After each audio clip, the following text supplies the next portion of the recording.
Perfect. So I will go ahead and call, excuse me, call the meeting to order. Can we get a roll call, please, Amanda? Absolutely. Board Member Alexander. Here. Board Member O'Malley. Here. Board Member Sohi. Here. Vice Chairperson Ketchum. Here. Chairperson Harden. Here. All present. Perfect. Thank you. Do we have a motion to approve the agenda? So move. I'll second. Perfect. Okay, so we've got a first from Tom, and we'll go second from Amr. I think I heard you first, so. Can we do a roll call, please, on that? Absolutely. Board Member Alexander. Yes. Board Member O'Malley. Yes. Board Member Sohi. Yes. Vice Chairperson Ketchum. Yes. Chairperson Harden. Yes. Thank you. Motion passes. Perfect. So we'll go right into the public comment. Do we have anybody in the public that wants to address the board on any matter not listed on the agenda as of right now? Anybody? Would you like for me to give chamber updates now, or would you prefer later? Later. We'll do those later. Yeah.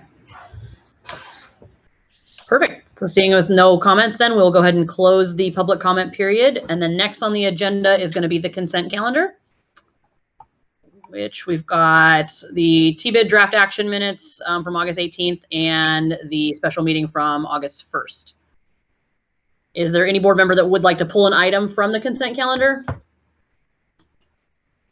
Nope. Anyone from the public that would like to pull an item? Perfect. So can I have a motion to approve the consent calendar? I move to approve. I will second. Perfect. So we've got a motion from Dina and a second from Amr. Can we get a roll call, please, Amanda?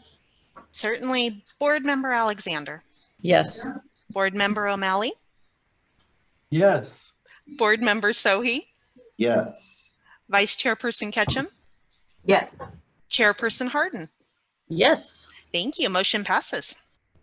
Thank you. So on to the business items. First, we've got Central Coast Craft Beer Festival event update with Andres.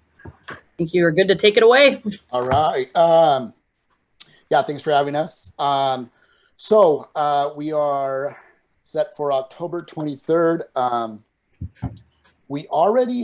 It's pretty crazy. So obviously we started with a really good base because we had to cancel our 2019 event just before we were about to have it. So we already have over 700 tickets sold, which is, if I was having an event that was more than 6 weeks away, I'd be super excited about it. So this is a really good start. This event has traditionally, in the last 2 weeks, sold an enormous amount of tickets. A lot of these ticket buyers, we already have over 500 and 500 VIP tickets. And usually those are the ones that kind of go last. The GA go first. So we're really excited about where we are. We think this is going to be by far the biggest Central Coast Craft Beer Fest we've had to date. I've already done a few events, including our Surf and Suds Beer Festival on August 14th. And it was the largest attendance that we had. And basically everybody was telling us that they were just so excited to actually do something, that they were just excited to be there. Everybody, luckily, we have a large enough space. Everybody just kind of did their own thing, right? Like people respected each other's space, and we kind of helped that out. We put, so it's kind of a nice blueprint for us to move forward with Central Coast. So with Central Coast, we're going to have more hand sinks, more, new hand sanitizing stations. We have janitorial teams going to go clean. So we're really excited. The health department's already given us the thumbs up on the event. We had that conversation. We should have the most breweries we've ever had. And we've already confirmed that we're already on 62 different ones, whereas we were at 55 in 2019. So we expect that list to grow too. So we're trying to get to 70. And with 70 means that a lot of those people are coming in on Friday for the brewers party and spending the night, and then going to the event on Saturday and hopefully spending that again. So just with our brewers ourselves, we're hoping to get, a lot of rooms sold to them. as far as where ticket buyers are coming from right now, we do know that, here, I'll bring this up real quick. We have a lot of ticket buyers, obviously from the area, but we have about 20, I think the last I checked, it was about 20% of our ticket buyers already are outside the area. And we really haven't really started promoting the event.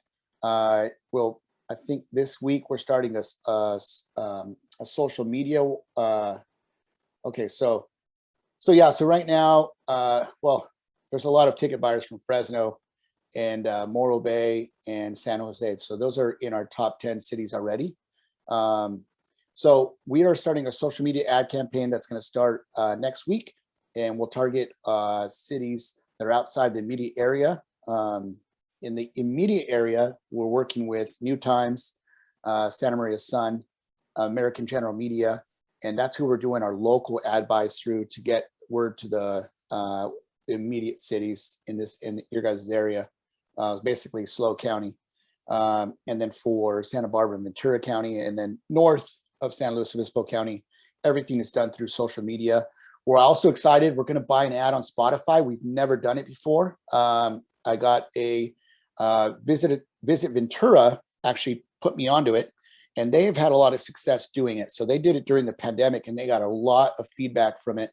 So we're going to give it a shot and try it out. So I don't know exactly how it works or what we're doing or how we target people, but that's something I'm supposed to look into by next week, so we can start that as well. So it's a new form of marketing that makes a lot of sense for something like this. And then let's see, Friday night, we're set with a Brewers party at Wildfields. And so we've already got an RSVP list of over 60 brewers, which is a lot this early, which means that they're coming in on Friday night for sure and spending the night. And then, yeah, I think that's the condensed version. Does anybody have any questions? Andres, can you tell us what your ticket sales are at? And you might have said that. Yeah, they're already over 700. Okay, and last time you did it was how much? So let's see, in 2019, or yeah, wait, 2019 or 2018? 2019. It's not good when you can't remember that number. Okay, so I want to say 1,200, 1,100. So we did.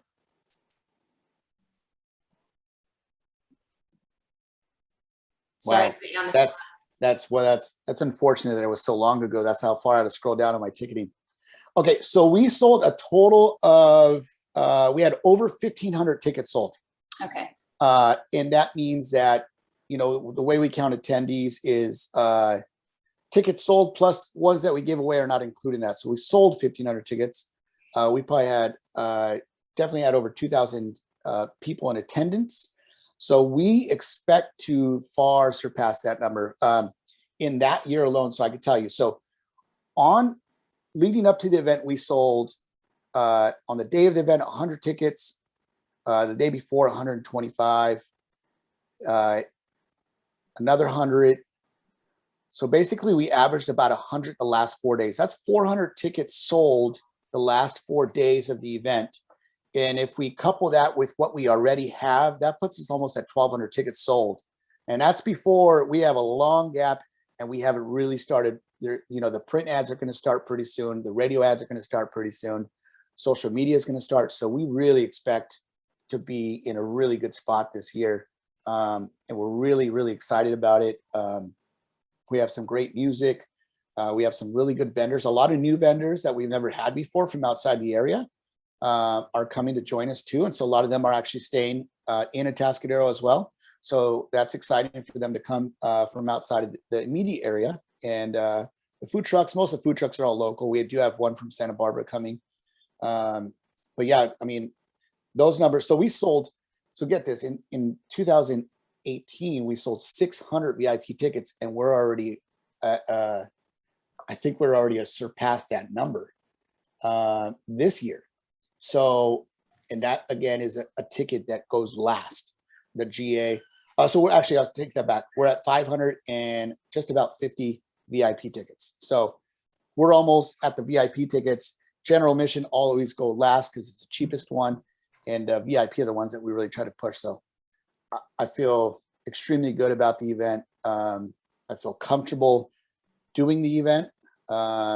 You know, we've had conversations with a lot of the breweries, kind of seeing what they're doing at their breweries in regards to COVID protocols and stuff. So it's a good group of breweries that are, you know, thinking about things as opposed to just showing up and doing them. So I'm excited. Yeah. And then hotel promotions, just because sitting here and with everybody. Yes. So we, on our website, on our Facebook page, there's a couple things. So we have a couple lodging partners, Holiday Inn Express and Spring Hill Suites, who have given us direct links for discounted rooms. We also have a link to the Visit Atascadero lodging site. So it says more recommendations to stay in the city of Atascadero, and you click on it and it just goes to your Visit Atascadero lodging link. And so we're doing that. So another thing what we'll be doing soon is when we do an outside ad for social media, so that's not directly targeting the tri-counties, or sorry, San Luis Obispo County, we'll be doing a special ad that promotes coming in for the weekend. And so encouraging people to then stay for not just Saturday night, but also Friday and Saturday, or Saturday and Sunday.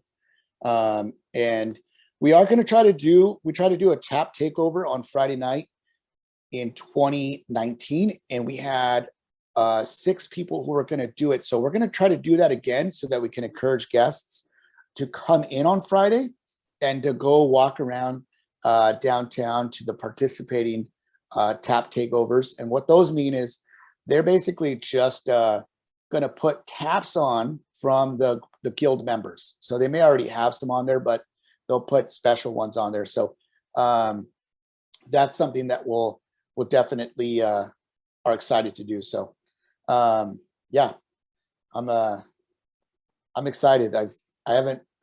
We did this event for the first time, obviously in 2018, where we actually took over and increased our ticketing and increased revenue for the guild.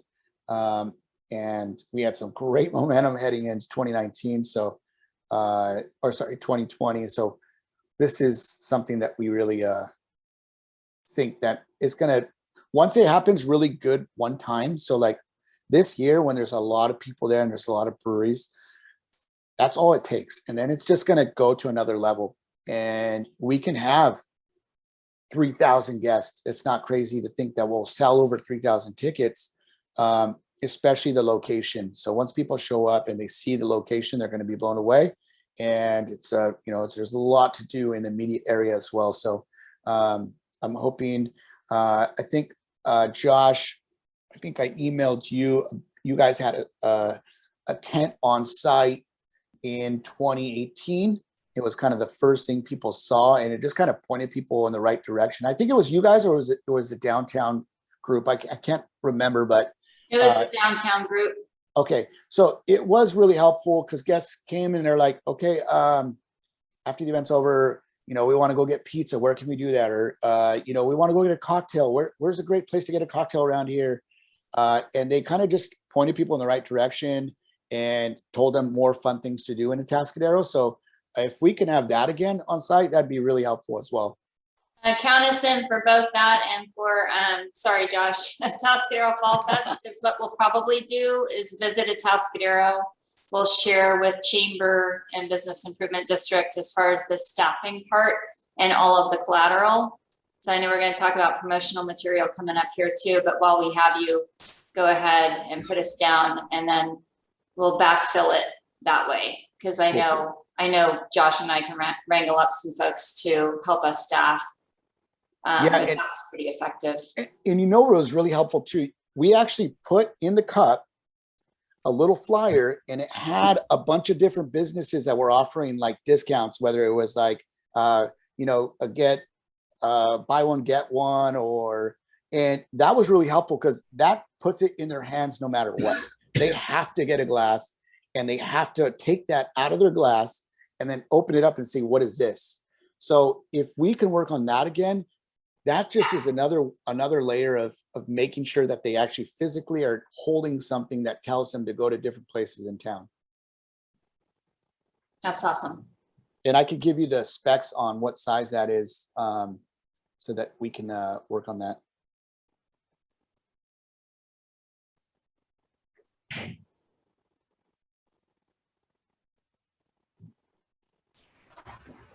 Yeah, and then if there's anything you guys think that we can do to further increase and encourage overnight stays, let us know, because we're right about that time where we're really going to start ramping it up. And we want to make sure if there's something that you guys think that we may have missed or that would be beneficial, that we can take advantage of that now.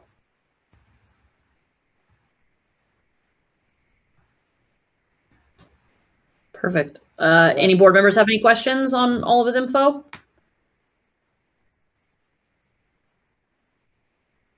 No. Any public questions on the presentation? Okay, we'll close that public comment period. Any board comments? No, perfect. Okay, so I think this one's receive and file, right? So we don't need any vote or anything on this one. Correct. And we can move right into the Fall Festival update, also by Andres. All right, I'll take my hat off. No, just kidding. Yeah. But if I took my hat off, you wouldn't know who I was. Okay, so yes, Atascadero Fall Festival, November 19th through the 21st. We have done a lot of work very, very quickly. So we have secured an enormous amount of entertainment, including Patu Banton, who we are so excited to have headline our Saturday night. So to have a free Patu Banton concert is a really big deal. I just had him perform for me in Santa Barbara on July 2nd. I sold 950 tickets in 4 days at $30 a pop, or sorry, $25 a piece. And we literally launched it on Tuesday because that's how much time I had to kind of market this. It was not ideal. But on Tuesday, the tickets went on sale. By Friday, we had sold almost 950 tickets. This guy is an amazing draw. We really believe, so right now what we have done so far is we started an event page, or there's a Facebook page, but we just started an event for it. And we just started a promotion. It's $500. And basically all it is going to do is just capture people and just say follow or interested. So that every time we start making posts, all these people are going to see it or they'll start sharing it. So to have him play for free is incredible. We already have over 30 bands that are confirmed to play on Friday, Saturday, and Sunday on 2 different stages. We are also going to do something that we've just started doing. It's called social media mirroring. And what we're doing is we're targeting cities in outside, and we're actually doing this for Central Coast Craft Beer Fest. I didn't mention it, but we're working with American General Media. And what happens is we're giving them the top 10 cities that are ticket buyers for the Central Coast Craft Beer Festival. And then working with American General Media, they're also telling us these are other key locations you guys should include. And what it does is they're going to take our ad, and if people are in that, let's say Bakersfield, if somebody's in Bakersfield, and they're then going to see our ad for the Atascadero Fall Fest, and if they look at it longer than 3 seconds, they'll be hit 3 more times on their social media. If they click on it, they're going to hit, I think it's like 5 more times. So it just continuously just reminds them about the event. And so as we start moving forward with just getting them to follow the Facebook page, then we can really utilize that as kind of our means of getting a lot of information out to a lot of people. So right now the focus is like, let's get a lot of eyeballs on the event. And what we're going to do is the press release should be ready to go within the next week and a half. And what that press release is going to do is going to announce the event, but it's also going to give the entire entertainment schedule. And then I'm telling all the bands that are playing, here's all the artwork for it. Here's our logo. Here's the logos that need to be included on anything they create. And then letting the bands then make their own Facebook page events and utilizing them to start promoting the event for us. And we have bands from all over. So we didn't concentrate on just bands from your guys' area. We brought bands from all over the place that are going to come. We have bands as far away as Los Angeles. We have bands from Bakersfield, Santa Barbara, Ventura. We also are making sure guys like Bear Market Riot, Soundhouse, are getting their due. It's their backyard. But we wanted to focus on bringing people from outside the area as well. And I think the entertainment is going to be a big portion. The Carnival Company right now is kind of full go. And so I would say in the next 2 or 3 weeks, we should have a link that I can share with you guys that's going to allow people to pre-purchase their wristbands for the rides. And what we're hoping that does is early enough that we can get people to come from out of town and say, I'm gonna get this. So we want to create hotel packages that create maybe a free wristband for your kid. And that wristband is for Sunday or all day Saturday, one of the two. But just trying to get them to do a little bit of added value by staying in Atascadero. They're going to get one free wristband. And for us, it's not a big deal because we know mom and dad are going to come down. They're going to buy a few beers, have a glass of wine. Maybe they have another kid, and they're going to spend money with our vendors. They're going to spend money locally at restaurants, and that's what we're going to try to do is just hook people with some added bonuses. Obviously, there's no admission to come in, so we can't really say you can have a free ticket, but we can give them maybe a free beer if they stay. If they stay and they just provide the voucher to us and we give them a free beer. We're going to do whatever we can in order to get those people to come spend the weekend to join us. We'll have, like I said, over 30 bands playing. And with the free admission event, we truly believe the number that we are looking at is 20,000 plus over 3 days. We did 15,000 plus in the city of Solvang in 2019. I only had 6 weeks to promote the event. And that's the first time anyone's ever heard of it. Now you guys are getting the added bonus of us already having this event, already capturing an audience. We're utilizing the audience we have for Atascadero, the Solvang Fall Festival to create this audience as well. And we got 15,000 in the San Ynez Valley. You guys, your population alone in the city of Atascadero is much greater than the entire San Ynez Valley combined. So we really believe the number is going to be over 20,000, especially if we're pulling people from Paso and SLO and then getting people from outside the area. I think it's just going to be a really good first time event. And I'm really excited. I've been working really hard on this event in creating some new sponsorship opportunities that we've never had before. So we have Firestone Walker Brewing Company. We have Santa Maria Brewing Company. We have Topa Topas from Ventura. So this is an interesting one. They're all the way from Ventura. It's a brewery. And their target right now is Atascadero, Paso, and San Luis Obispo.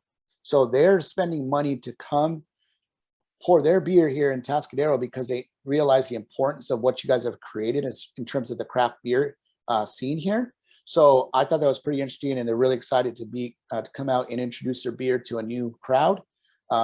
We're also asking the local breweries if they want to come in. So it's something we're still kind of walking through and figuring out. And then we have an enormous amount of vendors already signed up. We have over 45 vendors already signed up, and that's just vendors. We have about 6 different food companies signed up as well, including some local restaurants. And Josh, have you had the opportunity to email the businesses regarding giving them a free vendor space?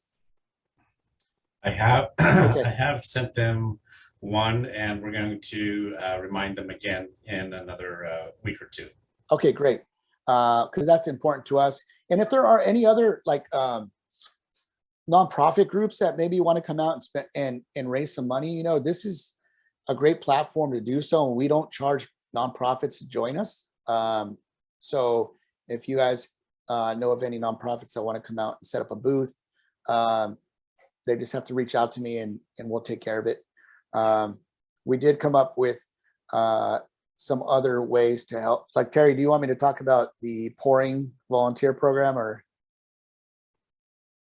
Okay, so so what we're going to do is we have 3 or 4 different bar areas that we'll have throughout the entire event. And so we thought it would be great to try to help some local nonprofits. So what we're doing is one of the bars will be manned by a nonprofit group.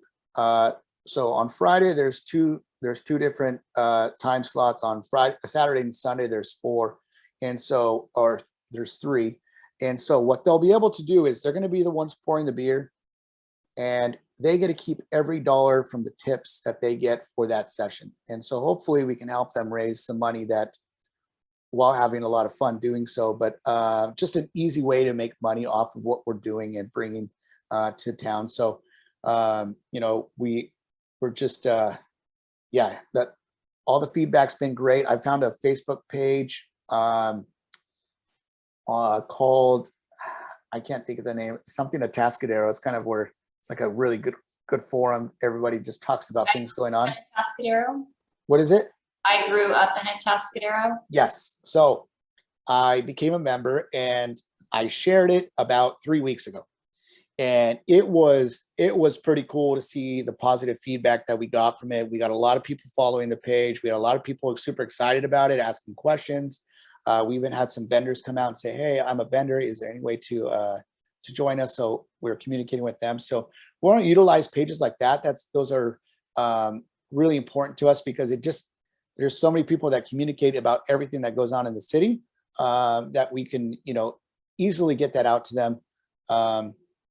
We're also in the marketing, again, doing the Spotify thing. So I think with having Patu Banting, I think it's a big deal for us. I'm going to actually ask him if he will do a little bit of a voiceover for that ad. So he's going to be like, hey, this is Patu Banting. I'm going to be live and direct in the Atascadero Fall Festival, Saturday, November 14th. Come see me free. And here's how to find out more about it. And that is what he can do for us. You know, that is big for us to be able to get a wider audience, and instead of me doing an ad and nobody cares about who I am. So he's willing to market it himself too on his website and on social media. So he said it's the first time he's ever stayed in Atascadero, so that's kind of cool. He said he's always played in San Luis Obispo, so he's excited to come to Atascadero and check it out. And yeah, I just there's a lot of great things about this event, and there's a lot of opportunities for us to market it correctly, so that it can be something that can just last a very, very long time and become a staple event for City of Atascadero.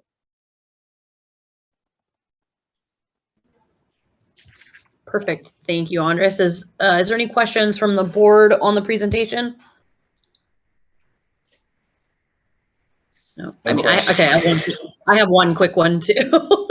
Can you remind us the layout for everything? I know it's like Sunken Gardens and it's like the surrounding streets and stuff, correct? What's the full footprint of the event? So basically we're going to take the grass area of Sunken Gardens all the way to the City Hall steps. I think that cross street is Palma. So it'll go East Mall all the way over to West Mall. Okay. Second Gardens. It won't be. But then we're going to close down East Mall all the way past so there's the parking lot that's adjacent to City Hall parking lot, or sorry, City Hall. So that's where the carnival will be. That's the City Hall parking lot. Yeah. That's next to us, the big parking lot. And that's where it will end. So it'll encompass all of East Mall from Sunken Gardens to the end of City Hall, and then also the City Hall parking lot will be where the rides are for like the smaller kids. And then on East Mall, what we'll have is vendors, more rides, and carnival games. On Sunken Gardens will be a couple bars. We'll have more street fair vendors. And then in front of City Hall is going to be our main stage. And in that immediate area in front will be kind of an open area for people to dance and gather, and we'll have some shade structures as well. And then right next to it is going to be where the Ferris wheel goes. So if you take a picture of that, the backdrop is going to be City Hall. It's going to be pretty amazing. We're going to have our main stage and a Ferris wheel, and the backdrop is City Hall. And I think that's going to be a pretty telling photo that we can use for many years moving forward to promote this event. Perfect. Thank you.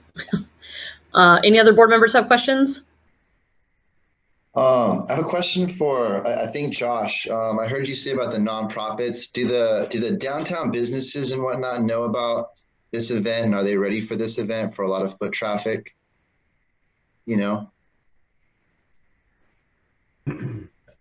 If you're asking me from my perspective, I have not informed them about this, but aside from some social media posts, I think that we submitted like about a few weeks ago. So I'm sure that Andres and Terry have a plan to kind of inform everyone. But yeah, we haven't taken the lead on that. Yeah, we don't usually do that until a couple weeks prior to the event. But this one we'll probably do a month out because it's brand new.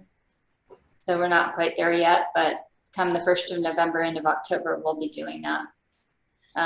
And this is one of those things too, is like, will the press release that we send out I'll make sure that, like, Josh, you get it too, and you can just share that press release with your with all the businesses as well.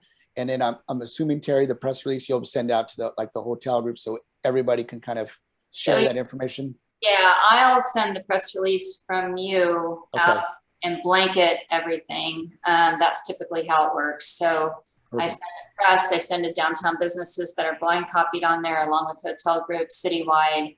Everyone will be notified that way. And then typically what we'll do, Andres, is ask for you to go door to door. Sure. Your downtown business letter, the closure, and the map that you're looking at here. So folks know exactly what to expect. But definitely communication's there. And you've done a great job communicating via the chamber to all the businesses to be involved with it and have booths down at the event. So that effort has been amazing.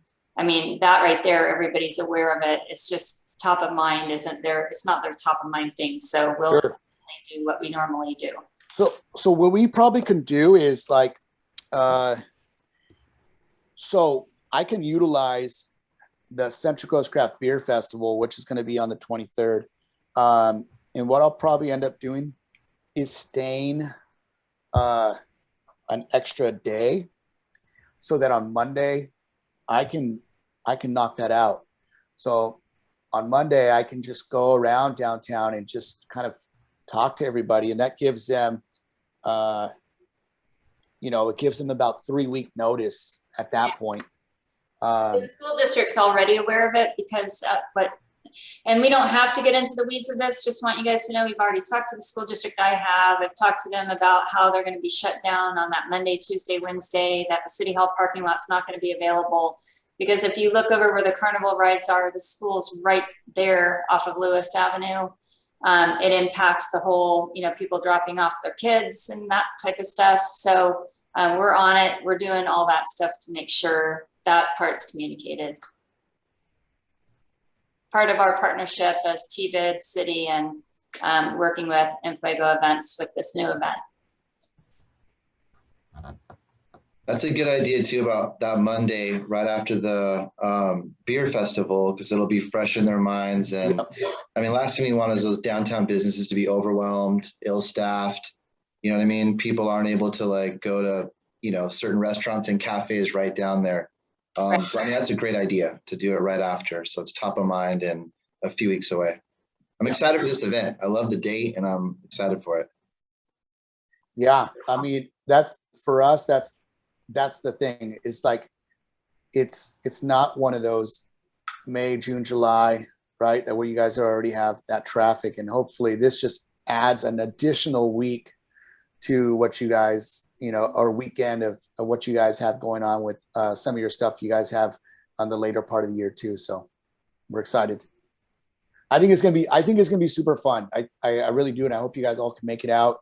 I really think the atmosphere is what we really saw in 2019 with this event was like, it was just so energetic for families to come out, because mom and dad were able to just hang out with their kids, or you had high school kids running around or junior high kids running around and having a great time, or you just had people who just wanted to come and have a great time, listen to some good music. So I think there's gonna be a little bit of everything. That's what our thing is. Fun for the whole family. It's literally something for every part of that family, or for anyone. There's just if you're just there to shop, there's gonna be plenty of that. And if you're just there to have some drinks, there's that. And if you want to play some games and go on the Ferris wheel, when's the last time you went on a Ferris wheel?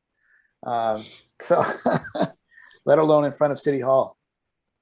So I think it's going to gain a lot of traction as we get closer, and I'm looking forward to marketing this event. One of the favorite parts of my event, or what we do, is to market events, and because it's just coming up with creative, fun ways to get the word out to everybody.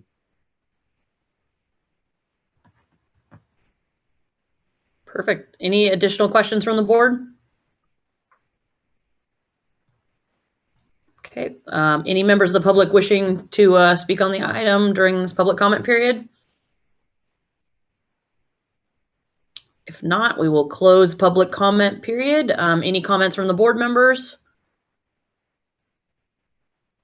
No? Perfect. Okay, so we can receive and file this one, and I guess we can thank Andres for his time, and then yeah, we appreciate it, and then go on to the next item. All right. Well, thank you guys. Thank you, Andres. And we'll see you soon enough. Thank you, Andres. All right. Bye. Bye. So next is Visit Atascadero promotional materials by Terry. Take it away. Thank you. So in looking at our promotional materials that we've had from the past, we've done a great job getting them distributed. The luggage tags that we had and the coasters that we had with the beer opener on the bottom, those all have been distributed through events and giveaway type items that we've had. So now's an opportunity to look at that again and see, what kind of things that we want to have on hand to give out at these booth opportunities for both Central Coast Craft Beer Festival in October, and then the Atascadero Fall Festival in November, IPW, and any of the other things that I know Ashley would want to have things for to represent Atascadero, something that we have it the whole year. The last time we ordered was in April of 2018, and then we had approved, the board had approved, for a variety of events for up to $5,000. So I did go back and look through everything, and although it doesn't feel like it's been that long, it's been a long time. So just wanted to get some sort of what we could spend up to, and then also kind of some direction from you all on what you would like to see us do. If you have any ideas from the past, you're like, wow, it'd be great if we had this or that sort of thing, that would be good to have that direction. And then, go ahead. Good. Okay. Well, my thought was I did like all those giveaways. I used to always like going to things and coming back with a bag full of goodies, especially when you can use them. I like those little stainless steel bottle openers.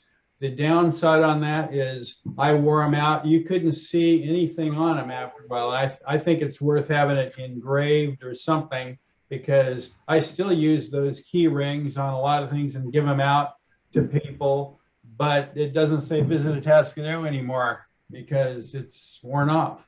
And I also like those luggage things. I mean, I made a lot of use out of that. Yeah. So if we could get make sure our logo sticks, so to speak, on whatever we hand out. I've involved Ashley on this because I know Ashley has quite a few ideas, and they've been looking at different things too. So, Terry, were you holding up was that a coaster that you were holding up? yeah, it's the coaster that was wood, and my camera's not like the best. I'm like trying to catch where it'll focus, and it's like, it picks up. Sorry, Okay. it's not, thanks. Yeah, you got a better camera. That's not. That's right. And then if you turn it over the other side, it shows the lip of where it opens.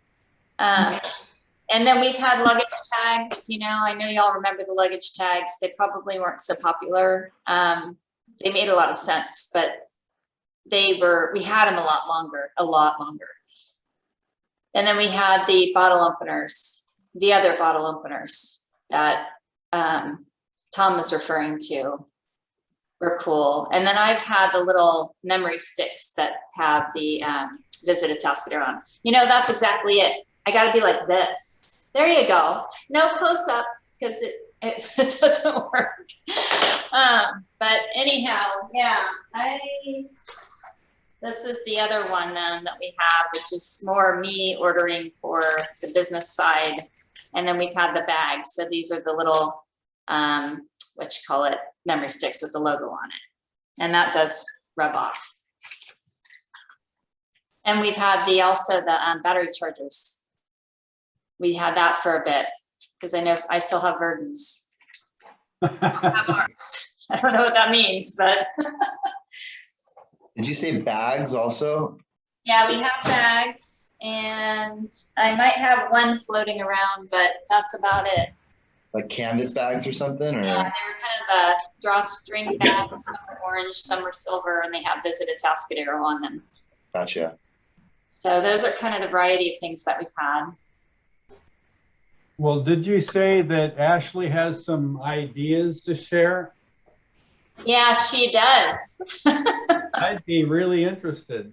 Me too. Pulling her out. Sorry. Oh, well, the team is looking at a variety of options, but one thing that has come up in prior meetings was because we are investing this Brews and Burgers Trail, potentially like a little koozie. I know people collect koozies. It's something that we have a collection here, and every event we go to, I just went to Dodger Stadium and I had to get my new Dodger koozie. Sorry, I'm our Dodger fan here, but you know, it aligns with the brand message. So looking at that could be a fun change up.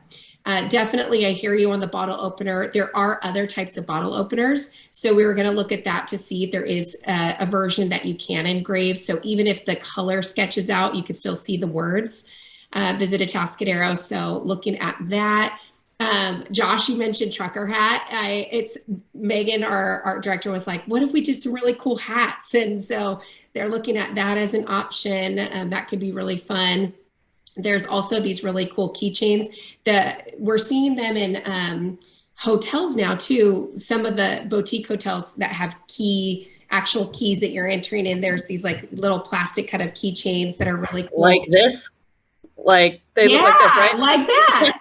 Yeah, there a ton and people are starting to collect them. We're seeing them at different hotels that you can buy and things like that. So we thought that could be really cool, and our partners can also sell them at their places too.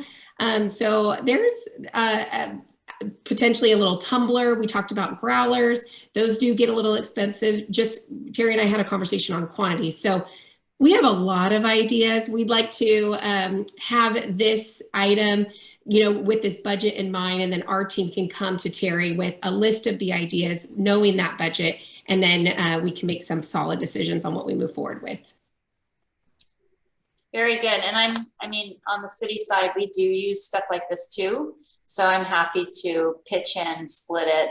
If that means we get more variety and we get more, marketing wise, I think that works for sure. So, and then like Josh said, he can sell them at the visitor center. So he does have that opportunity to do that over there. And that's pretty awesome to have that as well.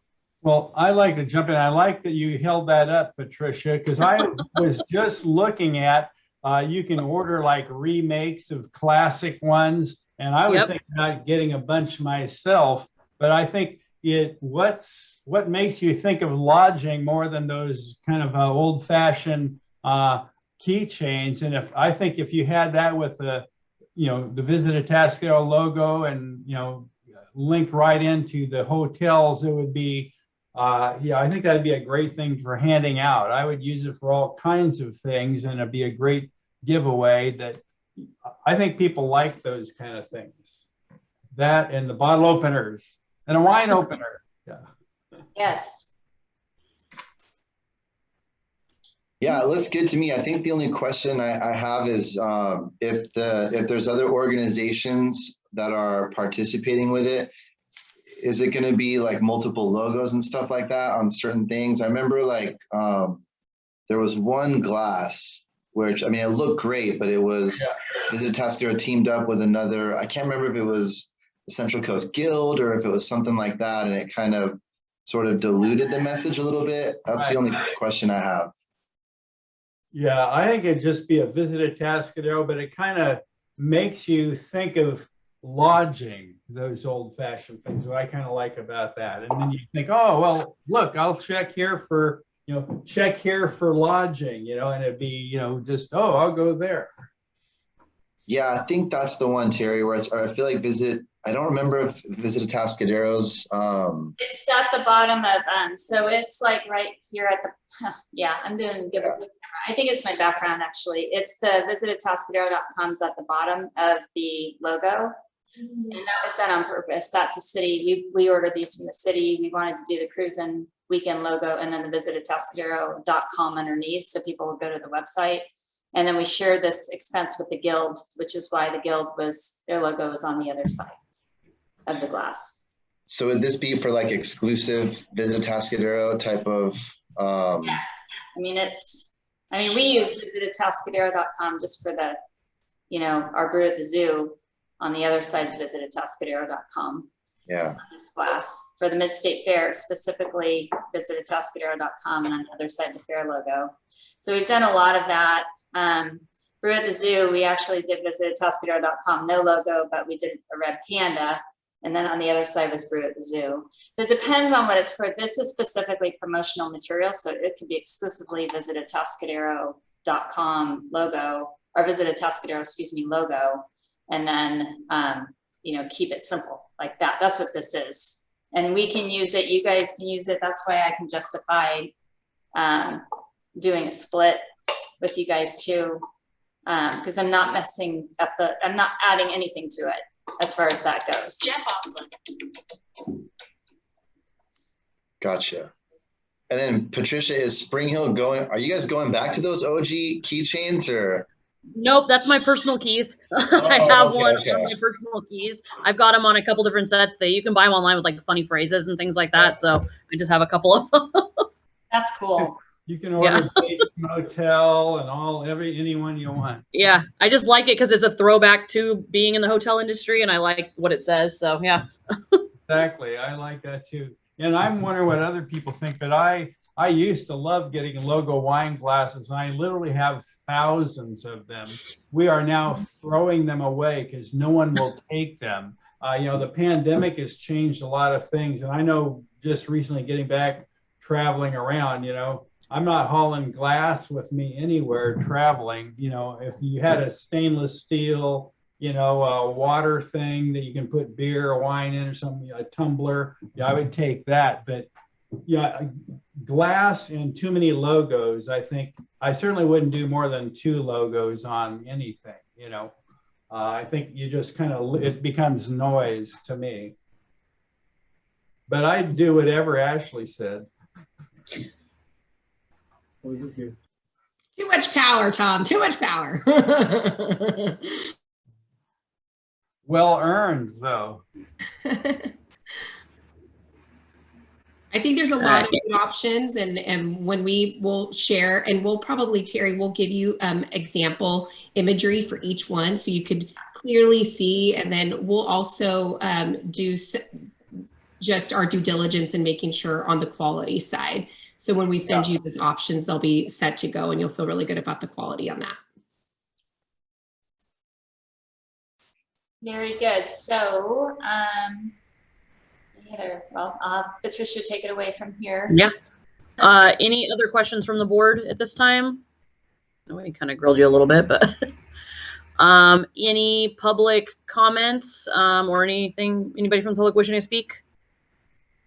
Nope. Okay, so we can close the public comment period. Any other board comments on it? Okay. Do we have a motion regarding Terry's presentation? I wasn't, what are we looking for there? Spending up to $5,000. Okay, I move we can do that. Do you have a second? I will second. All right. So we've got a first from Tom and a second from Amr. Can we have a roll call, please, Amanda? Of course. Board Member Alexander. Yes. Thank you. Board Member O'Malley. Yes. Board Member Sohi. Yes. Vice Chairperson Ketchum. Yes. Chairperson Harden. Yes. Motion passes. Perfect. All right. We can move on to item number 4, which is the budget report with Terry. Okay, fantastic. So in your agenda packet, you have your updated budget, you have your updated revenues, and you have your year-to-date actual. You can see where we are with advertising and how that breaks out, specifically advertising. In addition to this, that we will be providing, or will be a part of an exhibit. Ashley have provided a breakout of where they are with spending, where they're spending, as well as in the months that they have spent. So Ashley can do a little bit in explaining this part of it. But I feel like if we have the city version, which is this, that gives you everything in one summary here. And then if you scroll down, you'll have all the detail in this one that shows exactly, you know, what's being paid. Clever Concepts, they have this monthly charge in regards to website maintenance, that sort of thing. And then you can see California Mid-State Fair sponsorship, how that came out half. Everything's listed out for you all to look through all of the detail. And then you'll have your TOT always at the end. Right now, that is a quarterly basis until we end up using that one software that can take us to a monthly scenario. And that's not yet, but yet it's probably about 6 months or so down the road. But nonetheless, this shows you that. So if that works for you all, and maybe we spend some time each month going through the advertising component of those expenses with Verdun, I think that will do what you all need to have done. The two, they match together, and you'll have it as we go forward versus looking at a whole entire different Excel document that really can be a little bit more detailed than you probably need. But if you need it, great, that can come in when we have administrative services. But right now, it feels like you're not doing something twice. So do spend time looking over this stuff when we send it out and have questions for us. We're happy to answer those questions. And we're on an accrual basis, which means we have bills that are still coming in from our 2021, our fiscal year, that haven't been finalized yet. So we continue to update that as bills come in. At this point, it feels like we've gotten everything in, and we paid Verdun everything. We've definitely paid Big Red everything. So there isn't a whole lot of extra out there at all. I mean, there isn't any extra that I'm aware of that's out there. So I think we're good, but we'll finalize that pretty soon here, and you'll have a finalized version of what that looks like, which I'll flip back on the screen. That will be, apologize for this, but this will be that final, like, one sheet that you'll get that'll show everything.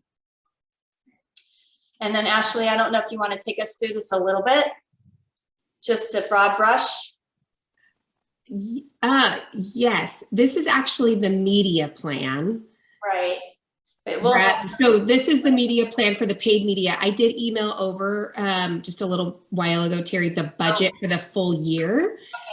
So sorry for the confusion. We've got two spreadsheets that we update. So we've got our budget spreadsheet that outlines, you know, on behalf of Visit Atascadero, where every dollar is spent with our team. We will provide that to you at the beginning of the month, Terry, so that can be included in board packets in the future. And it has, yep, that's what it looks like. And it is detailed out by every category. So you'll see in there the budget for the year, the spend for the month, and every category, whether it's creative development, website updates, social media, email marketing, media hard costs, public relations, everything that we do on your behalf will be listed there. So again, you'll be able to have that, and you'll be able to see, you know, for the allocated budget Verdun is managing, where that budget is being spent per category per month. The other one's a little prettier, but to me, I know. only this is the real part of that. That's the full annual budget. The other colorful one is the media plan, and where we're utilizing. So we allocated, you'll see in the budget, $82,000 of our total spend. So almost, well, and then including another 20 in reactive. So it's 102 for the year. Over 50% of the budget is in hard media costs. And so we've proposed a media plan to Terry that have exactly where, you know, we're really wanting to spend those dollars this year. There's a couple areas that we're going to try, which is something we haven't done before, really playing in the Google AdWords space. We want to make sure that our search is really high top of mind. So we are going to be including that into the overall media plan, as well as our programmatic digital that we've done with the blueprinting, so we can track visits to the actual destination. And then we're also layering in a little print. There was a co-op program with Central Coast Tourism Council that we took advantage of, and it was specific for Sunset Magazine. It's something we haven't dabbled in a long time, so we're excited to see how that performs, and they were able to give us a lot of great added value in their wine awards issue. So we did do that as well. And then of course we've layered in our social media that we do through boosted posts. So a little different, more robust media plan as we're coming out of COVID. We're really conservative this past year in keeping in mind sentiment for travelers and when they're expecting and when they're ready to travel. And now that we're kind of moving, you know, through this next fiscal year, we're really excited to test out some new different tactics that we haven't tried before for Visit Atascadero. Thank you for clarifying. Yeah, of course. Thank you. Okay. Any questions? Perfect. Yeah, any questions from the board? Any comments from the public? Oh, sorry, got one?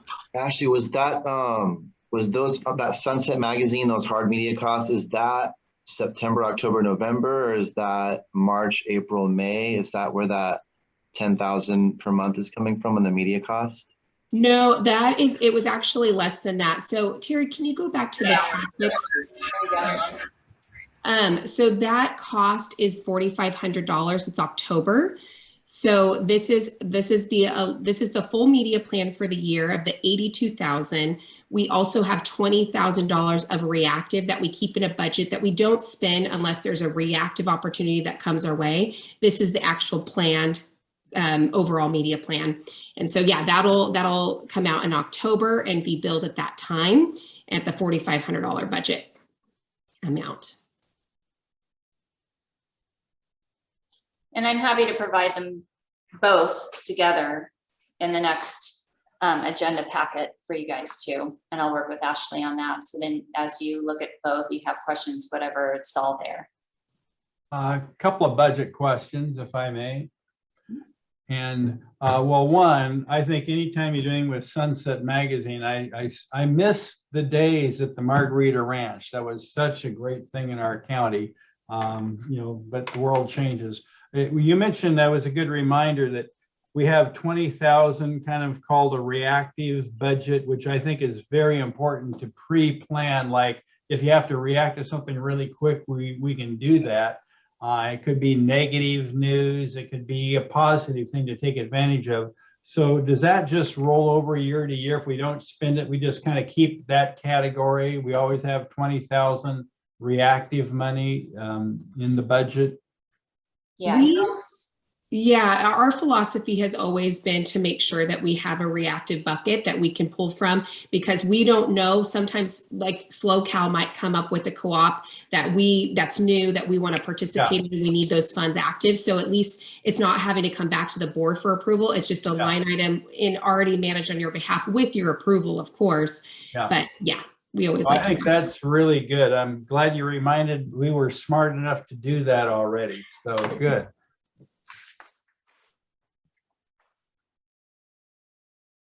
Perfect. Any additional questions from board members? Okay. Go ahead, sorry. No, you're good. Go ahead. Can we go back to the other screen just real fast? I'm just kind of getting used to, no, the one with the marketing one, the marketing. Yeah. So I don't know if I missed it, but like, I guess the ones that are standing out to me is that 10,000 for each of those months, September, October, November, and then again later in March, April, May.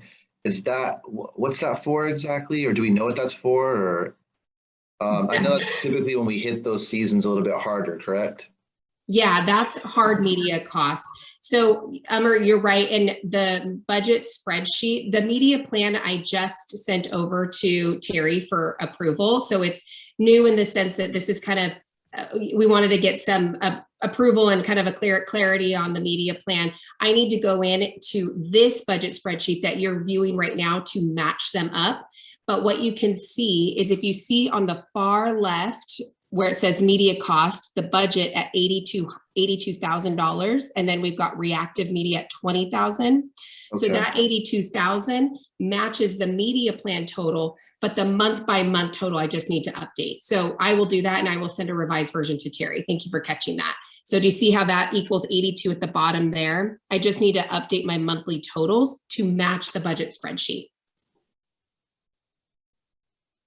Gotcha. Okay. Because those will all go into that category. Those are all media hard costs. Okay. Sounds good. It's always fun getting a new spreadsheet and then figuring out new budgets, you know what I mean? But this looks great. You still have this, and this is your, oops, sorry. Looking at, I can't highlight it the way I want to, but this shows you where you're at with your 21-22 budget. It shows your actual right here.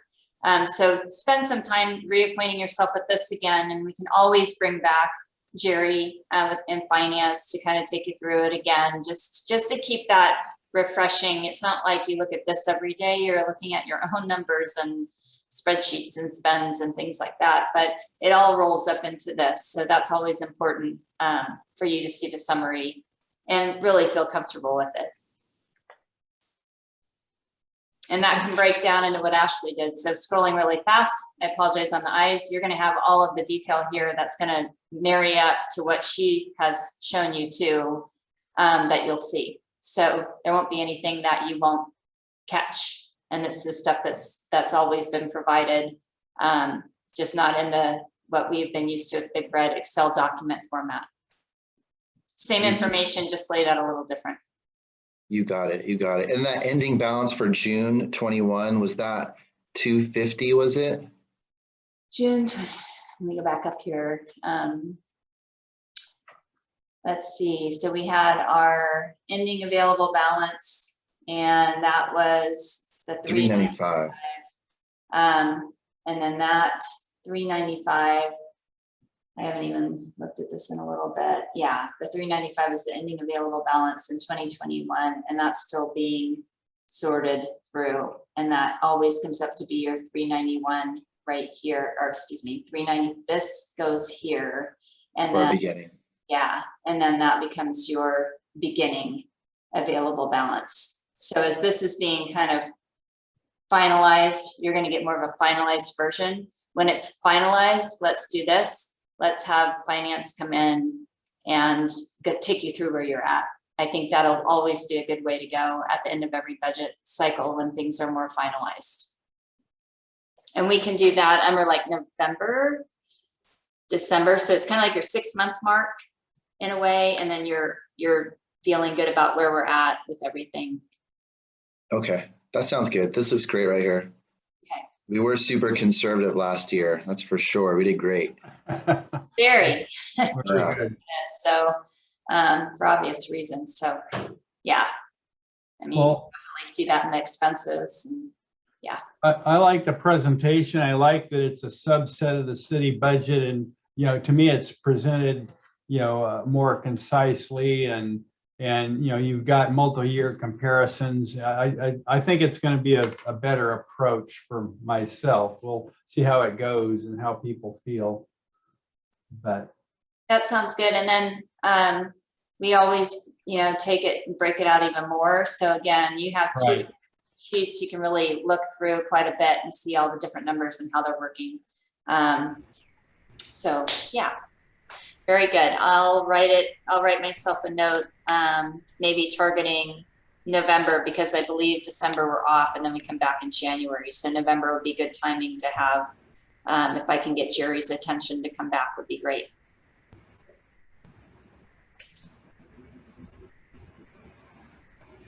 Perfect. Any additional questions from the board? And any public comments? Okay, so we'll close the public comment period. Any additional comments from the board at this time?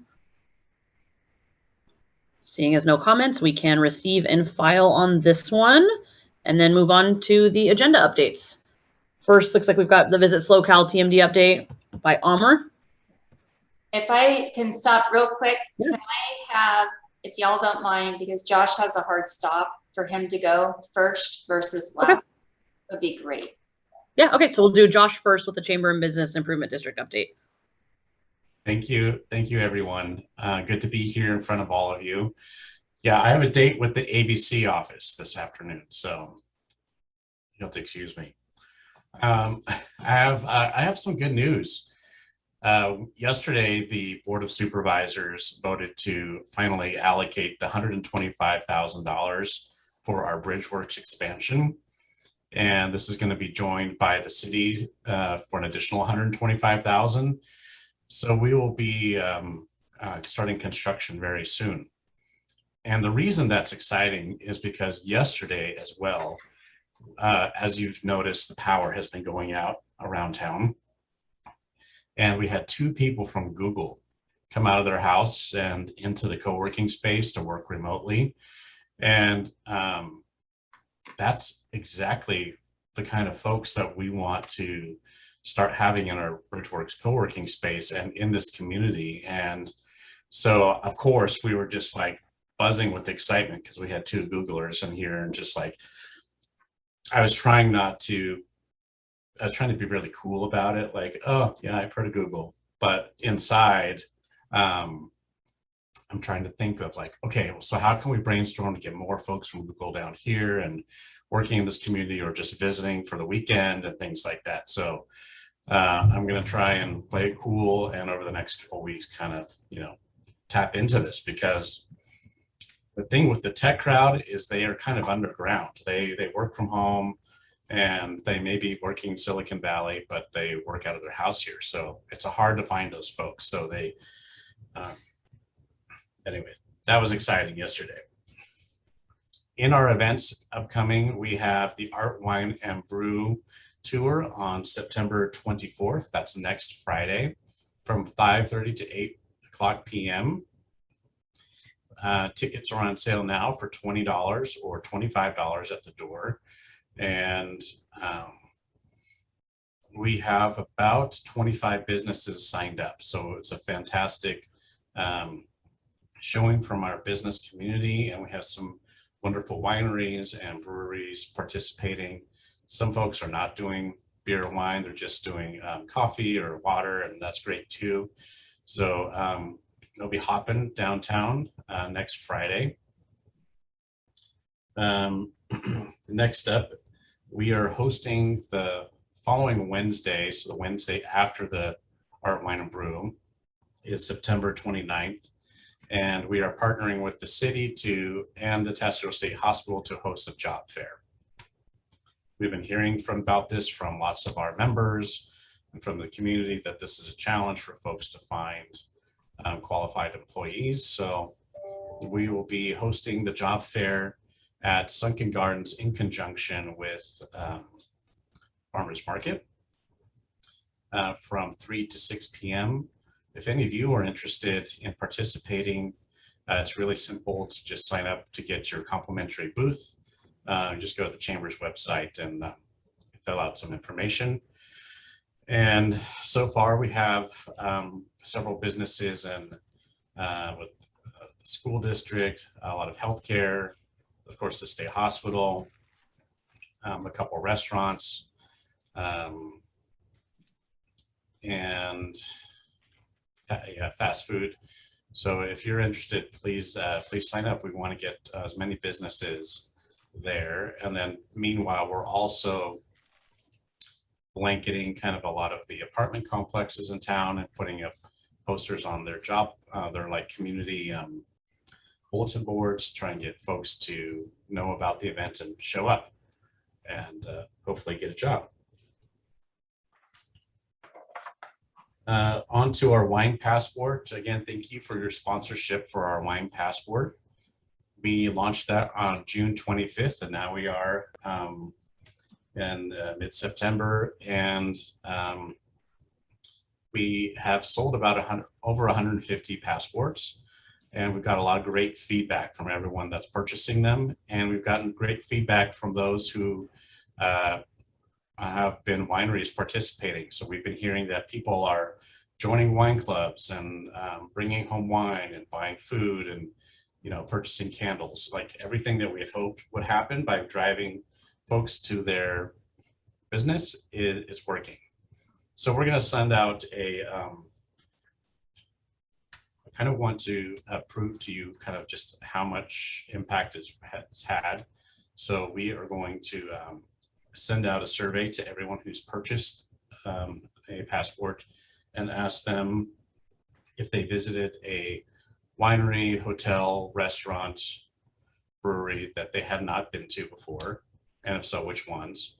And then finally, what was their typical spend? So were they just going for the complimentary tasting, or were they actually all going and actually purchasing? So we want to collect that data and share it with you and with all the other winery and brewery partners so that they are confident in doing this again with us next year. And our notion is to launch the next year one in January. So we're trying to have it done in the next couple months so we can sell them for Christmas and then have it ready to launch January 1st. Let's see, at the end of this month, we are wrapping up our destination guide, the official Atascadero destination guide and business directory.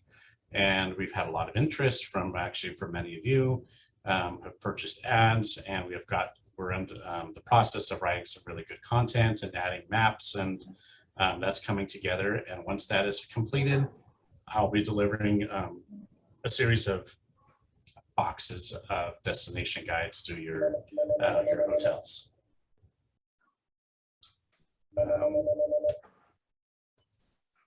Don't know how to mute that.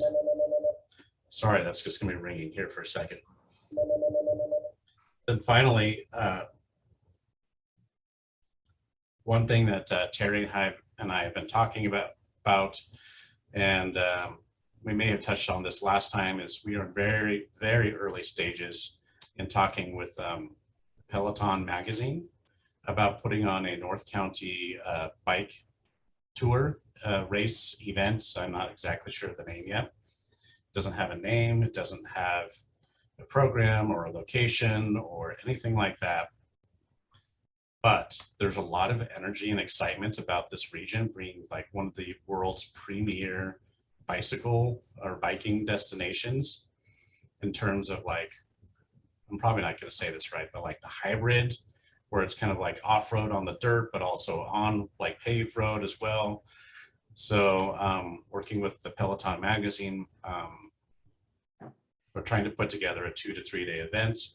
And they really have, as you know, kind of a national reach. So the people that will be coming to this race are coming from out of town. They're looking to spend 3-4 nights in our communities. They're typically racing bikes that are $15,000 and up. They like to stay at nice hotels and eat good food and drink good beer and be entertained. So really just trying to shine a spotlight as this is a premier biking destination. And part of that, what we're trying to formulate kind of a marketing plan. Essentially, we need to build the buzz about the area for the next 9 to 12 months, and then possibly have the event in the spring of 2023 when it's nice and green out and don't have to worry about fire hazards and a lot of other events happening. So, and Josh, really quick on that, because we have Camille on the phone and we've talked about you, not you per se, but Peloton contacting Visit Slow Cow and Chuck and those folks. I just want to make sure that, I don't know if that where we're at, because we met a couple weeks back or so, back I met with August? them again. I met with them today again. Okay, got it. And eventually the chamber needs to step aside and other people need to step into this. And I'm just trying to get the spark ignited. And so we're trying to recruit the head of the editor of Peloton magazine to come down here, and in which case I'll pass the proverbial baton off to other folks. Because we want definitely Visit SoCal in that circuit, Camille. We also want to keep it more North County. Not that we're selfish. I was selfish to keep it at Atascadero, but but you know, North County specific. But it's kind of like evolving right now, and I just feel like it's a big deal. It's awesome that Josh and Peloton and Gina. I don't even know who's involved. If it's just you directly in the beginning or how that credit is due, but certainly appreciate another big opportunity coming into our area. So essentially, eventually they're going to be asking for money. Yeah. They're going to be asking for a media contract, a media partnership where Peloton puts together a microsite on our region specifically. And somehow there's like videos and photography and promotions and social media posts. And anyway, I don't completely understand it all, but I just want to let you know that's coming your way. Yes. Thank you. That's all for me. Thank you. Thank you. Very, Perfect. very thanks. interesting. Thanks, Josh, for keeping us included. Perfect. Thanks, Josh. All right, Amr, do you want to take it away with the Visit SoCal update? I do not have an update. Our last meeting was June and our next one is September 29th. I was not able to attend our executive meeting a few days ago because of all those power outages. I should have gone to Bridgeworks. That's great to know for the future. But yeah, so I do not have an update. Our next meeting is September 29th. Hopefully marketing, the Visit SoCal marketing team will have some stuff for us. Perfect. I want to say thank you and piggyback on that, Josh. We used to have, I feel like we used to have a lot of cycling events that have kind of lost momentum. So this is exciting to, if this could pan out. Nice work. Yeah, thank you. I'm excited too. It's going to be our own event, so it's not going to be this like Eroica or I forget the one that's out of Southern California, but this will be our, thank you, Amgen. Yeah, this will be our own event that we can produce on an annual basis versus someone else. Does anybody know if Wildflowers is still happening, the Wildflower cycling event? Haven't heard a word for a long time. Me neither. Okay. I'll look into that though. We used to be involved.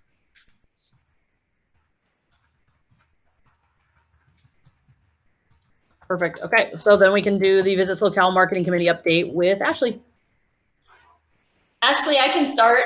Great. That's my bad. I put Ashley down for that. I was out sick, sorry, but Terry was there. I was at the marketing committee meeting on Friday on my day off. Camille can justify for me. Now we'll see how well I do. And she can kind of chime in where I go off a little bit, but really quick, and I know what would have been discussed at the board meeting was the events and festival strategy. What's happening right now is there will be a phase 1 that includes an initial working group with the county and the city stakeholders and facilitated instruction and all of that, that they'll be reaching out to that working group and basically getting everyone together in the coming weeks. That's phase 1. Phase 2 will include the creation of a countywide strategy with goals and objectives, really spelling it all out, which is what was missing from the MOU on who is actually going to be responsible for that. So we've dialed the Visit SoCal's dialed it back, and so we're going to launch a phase 1 and then the phase 2. So that's the update on that. We also have the Slow Crafted, where there's a lot of the different businesses and things that have their own brands like Groves on 41, Hambly Lavender Farms, different people that are slow crafted that are part of that slow crafted branding that right now there are about 75 of them, I want to say, and that they're looking for. And I know that there's quite a few that they want to try and get, out there and get in front of people like Wild Fields and get more of those slow crafted merchandising and stuff like that that can be a part of what we're trying to do with having, you know, if somebody's going to go, let's say the apple farm is going to be a main hub for that slow crafted branding, that they can buy these different things from around the county there. We're going to make sure that our destination gets all of these slow crafted things in so they can be sold and represent Atascadero. And that's a choppy way. I mean, I get it and I get the whole thing, but trying to explain it can be another story. But I'll have Camille jump in where she wants to. You just jump right in. As far as other things go, the visitor profile study, the research findings, there's quite a bit with that. That will be coming soon. The EDI research objectives, that's that equity, diversity, inclusion objectives with the online surveys. We went over a ton of that. There was 65 pages worth of information that will be coming out eventually as well. But a lot of review of those type of things took up quite a big chunk of time. And the findings from that will be available for us soon too. So those were some of the things that were presented and discussed. And then we have the Land of campaign, the place, pace, and people, life is too beautiful to rush type of thing for the branding. So at the Land of, it's basically all of the B-roll that we have paid for, we'll have by the end of September. It's $10,000 co-op that we got into so we could have all the assets and things so Verdon can do a lot of the content and stuff like that. It's part of that piece, that part of all of the filming that they did, all of the photos that they took, all of those assets will be available to us at the end of September. So more to come on that. That was a big part. And then House of Brands, how we take our logo and compare it to Visit SoCal's logo, or together as a community. And there's a lot behind that that will be presented later too. So we spent a good 2 hours together on Friday. It took the whole entire time to go through this entire thing. So you're going to learn more about that as it comes out. But a lot of time is explained, or was taken explaining all of that and how it's going to be applied and what that means to us and what that means to our area, so we can be competitive with Anaheim and we can be competitive with the Bay Area. And we have our Visit SoCal branding that's very specific, where our community is a part of that SoCal brand and how that's going to play out with the Land of campaign. So a lot of things took place, and in a nutshell, that's kind of the overview of that. We're going to be hearing a lot more about those different areas to come. So we'll be hearing about it in the board meetings, and I know that we'll be also doing that, implementing things destination-wise here via Ashley. And then I am also proposing that Camille, because she's here and she has all these pieces and probably attends all these different meetings, can really give the recap that and Ashley and I give every month. We can feed into that recap, but if she gives the overall recap from Visit SoCal, I feel like that might be really good way to go. And then can chime in with the board, and then Ashley and I can chime in with the marketing, and then we have it covered, and it's very straightforward to all of you to understand what's happening on Visit SoCal circuit. Amr, what do you think about that? You can still talk about it. I think that sounds great. Okay. Yeah, no, that sounds great. And then, I mean, Camille, if you want to take it away, because I just had a couple of questions about what Terry was letting us know about. But if there's anything you want to add first. Nothing to add right now. I think Terry covered all of the various topics really well. But if you have any further questions, I could do my best to answer them for you. For the events and festivals, were they talking about bringing in a consultant for, was it both those phases or just one of the phases? I think both, right? The consultant, I'm pretty sure it's both. I know it's for phase one for sure. Okay.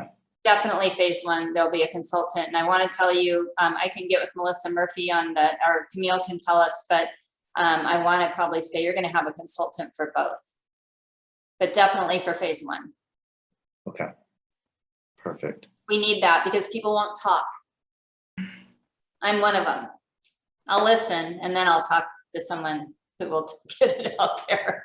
But it's, you know, it's very intimidating in that particular audience of people that are together. And it's like, so having that facilitator, whether that's Garagio or whoever it is, help us with that. That definitely will be your phase one. Do we know who it was? Did they say if it was Garagio, or is it still up in the air right now? I agree, it's a great idea. I mean, that's a big topic with all the different towns and who's in and who's out. So I think it's smart that they're bringing a consultant for that. Yeah. Yeah, I've been involved with Melissa quite a bit with that one because it was such a big deal on the MOU. I mean, to give you an example, our city manager wouldn't bring it to city council. It's like, who's responsible for implementing this MOU strategy? We already have our event strategy. We don't need to worry about all these pieces. It doesn't say TBID's responsible. It says we're responsible. So what are we responsible for? And defining what that is that is a big chunk. And yeah, it's not that they don't support it. It started with all the destinations saying, look at all these events we're having. Can we be more cohesive? Can we be more where we're promoting our area? Versus we do Tamale Festival, they do Clam Festival, they do Wine Festival, and we're not coming together as a whole to do and work on events. But it also made it sound like we can't do events if we come up with this brainstorm in the middle of the night and it's a Tamale Festival, and then we're told we can't do it. That was the other piece of this that was very, it felt like that.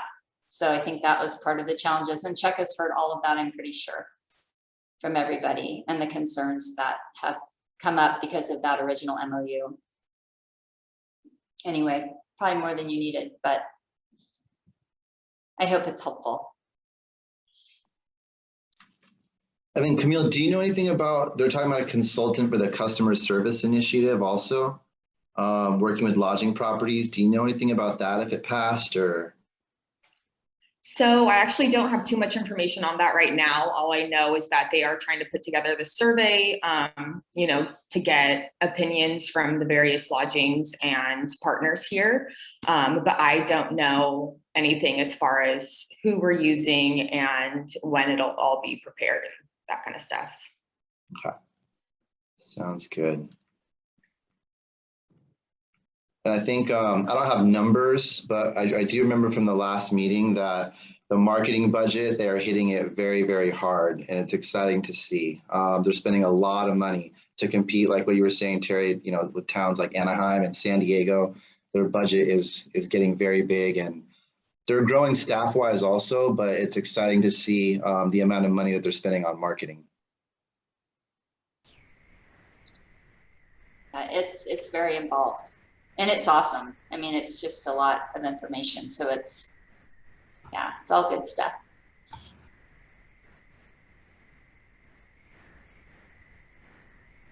Okay. Perfect. All right. I think you roll right into the next one, right, Terry? We have administrative services update. Y'all are looking at me talking. If I can get you out of here earlier, I will. So I wanted to give an update on the RFP inquiries that we've had. I did want to let you all know that Solterra did reach out and say that, their primary interest is marketing. So they weren't interested at this time in anything administrative services. So that was Stacy Jacob. We also had Cheryl coming with the unincorporated TBIDs reach out and say, I'm just too slammed right now. And I said, but you had an idea. So I did push it back to her, Ashley, on the administrative services side. And she was going to maybe think through it and see if there's anything that she could do and submit an RFP for. Highly unlikely, but anyway, we're working that area. And then we had Michelle Carlin with Alignment Advising out of Santa Barbara asked a series of questions. So we haven't seen an RFP yet, but the series of questions we had to do an addendum to our RFP, and we posted it out onto our website and also distributed that amongst everybody who was interested or who had been copied on the original RFP.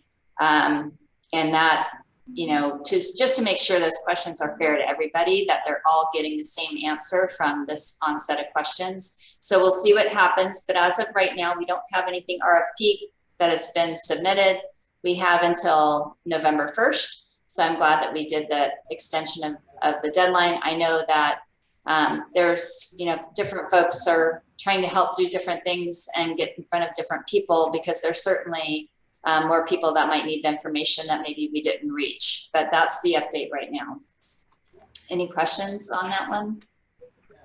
Well, Terry, could you send me a copy of that addendum? Because I did forward on the original mail out to a couple people. I know of at least 2 people I think will submit the application. So I'm talking to anybody I can find too that I think would be good. Not a problem. We can do that. I know Amanda's shaking her head. I don't have to look at Amanda. She'll be sending you that. Amanda will get it to me. She'll get it to you. She's got it covered. If anyone else has anything like that, they want to reach out to Amanda, great. We're all for it. I haven't heard anything from CCTC. Christina, Ashley, I don't know if you want to work that for us. That would be great. Thank you. So I appreciate that. Yeah, and that's it for that. And then we roll in the city business update. If you want me to roll into that, Patricia, I can. Yeah, go ahead. So we had an amazing Patriot Day celebration in Sunken Gardens. It was really cool to see all that come together. Moving on from Patriots Day, we have quite a bit coming up. We have our cornhole tournament on Friday at the Ravine, and then Saturday here is already up to 64 teams. I have a feeling we're gonna hit like 70 something teams, which is really good because it'll be the largest cornhole tournament we've ever had, which will be very cool. And that will be all day from 8 a.m. to 5 p.m. here at the Sunken Gardens. We also have a concert out at Atascadero Lake Park Bandstand, and that will be starting at 6:30. It's our last concert of the concert series with Ghost Monster. And then we're going to be rolling pretty quickly into October with Colony Day on October 2nd, which will be 10 a.m. to 3 p.m. here at Sunken Gardens as well. We're working on a lot of different ideas, bringing in more pop-up concerts to the downtown. So more of that's going to be coming out soon. It's just trying to work it all in and keep folks coming to Atascadero and keep marketing Atascadero. We're working on a new billboard for the 101 freeway. So we're getting that together. We're working on a downtown map brochure for all the downtown businesses. Quite a bit happening as far as stuff goes for the city marketing side. As far as the economic development, community development, and all of that with Phil and Lorelei, I have on our list of future agenda items to have them come to a meeting. I wanted to have them at this meeting, but it's pretty full. So I can lobby to have them on that October meeting to come tell you all the different happenings downtown. I know that with La Plaza, the Italian restaurant is definitely secured. That will be the rooftop bar. I'm not sure exactly the timing of that as far as when that will be open, but it's probably more like spring of 2022. They have quite a bit going on over there in space that's filling up.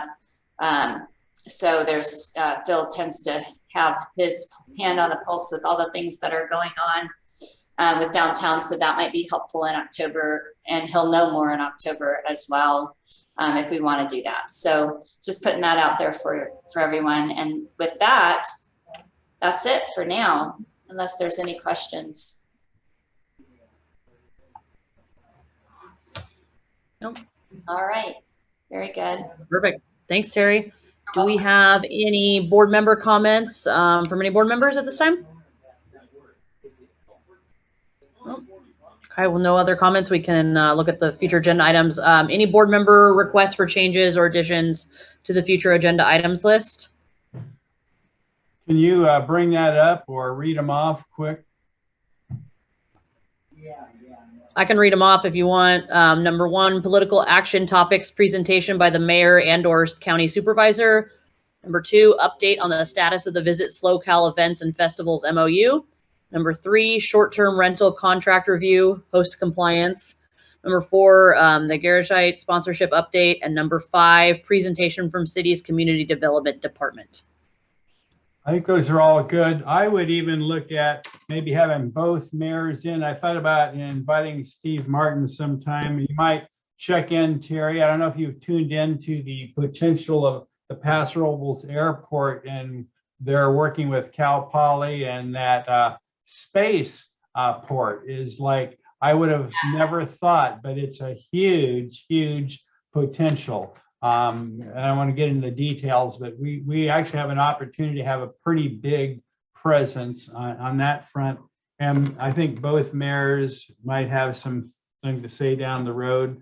I do think that I wasn't going to get into too much, but the short term, the folks that are doing things without being licensed is kind of growing and moving more into even, I know there's quite a bit of illegal stays, and that like somebody might have like a vacation rental and they're trying to do more events, and now they're kind of even, well, just come in and park your RV here and like, you know, larger numbers, and it's spilling over into, we always worry because we're always afraid if it's in our neighborhood, somebody will think the noise is from us. You know, we are pretty careful, but I think it's probably good to at least keep an eye on that. I think it's worse than, you know, north of us, but it's something to keep an eye on, that, you know, people are just kind of tired of rules and they're doing their own thing much more these days, since you can't do indoor things very much.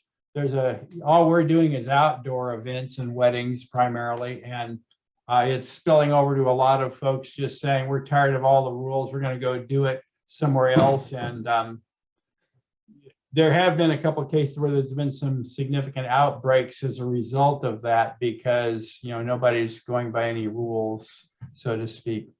Another topic for another day. So we are up on our host compliance contract renewal is in November. So if we want to put that on the list of reviewing what we are getting with host compliance, and then there's Deckard, which is another short-term rental company, and then there's a third that actually works with I think it's HDL, whatever that vendor is for finance for going month to month.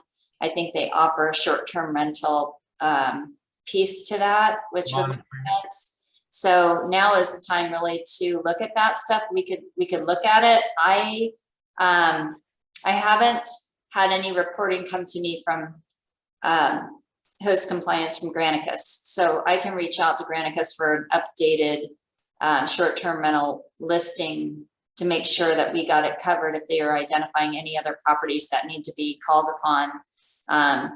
I could do that in the interim.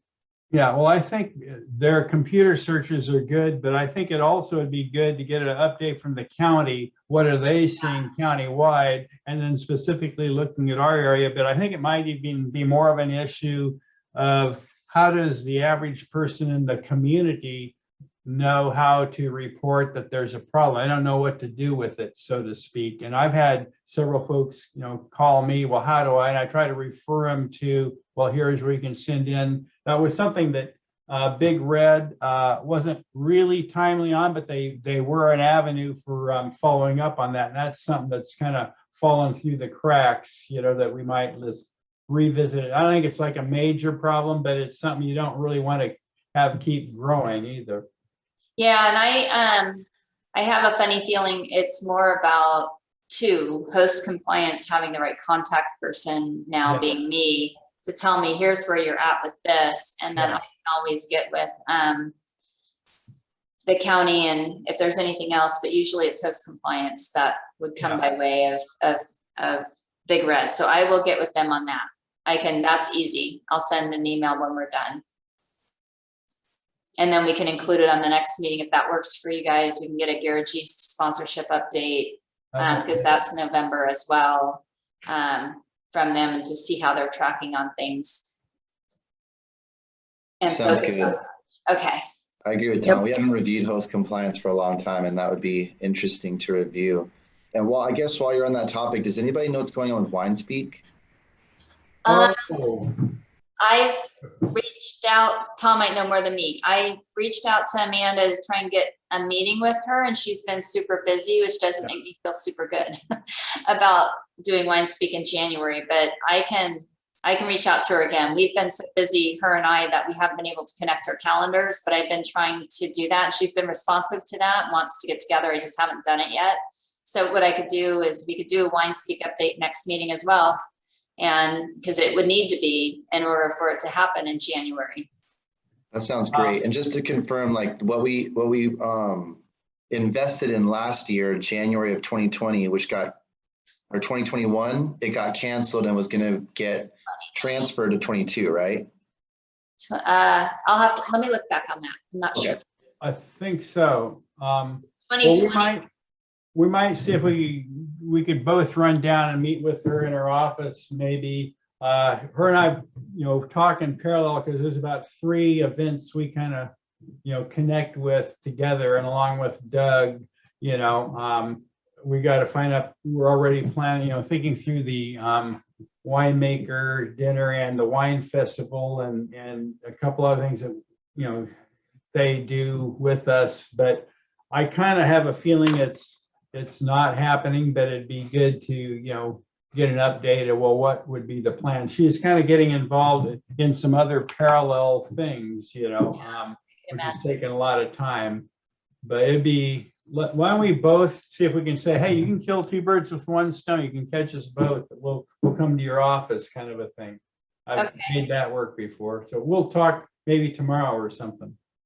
Okay, sounds good. So I have short-term rental, spaceport Paso Robles, community development for October for Phil, possibly, because that would go hand in hand with spaceport, and then wine speak. And I think, and garages, I said garages, right? Okay, so I think we got ourselves a meeting. We do. I actually got one more potential. I met with, I think you probably know, Terry, I met with Rochelle and Heather and Chief Masterson last week. Oh yeah. They were going to come in and possibly talk about just crime in Atascadero and like what we can do as a business community to better communicate. Yes. Okay. Yes, thank you. I have it on a list somewhere, not on this one, but it should be on this list. Thank you for that. So that'll be added. If we can squeeze it in. Okay. We'll squeeze it in. Yeah. Well, I think you could put the spaceport one off, and people are going to be surprised when they hear the detail potential on that. But it could be farther in the future. This is a longer term thing, but maybe early next year we could hit into that. Because you're kind of filling up pretty soon here. It looks like. It did that for this time too, and I don't want to cut ourselves short, and I don't want us to not have what we need to have to stay on track. Yeah, I trust your judgment to prioritize, because I'd rather have a few things done well than just running right over a bunch of topics and we didn't really get much detail. So perfect. Yay! Good job, you guys. Thank you. Okay. Any other comments or questions or anything right now? Then I think we can adjourn. All right. Patricia, you did a wonderful job. Thank you, Tom. Very much so. Yeah, good job. Bye, you guys. Getting us out early. Bye, guys. Bye, everybody. Bye. Thank you. Bye.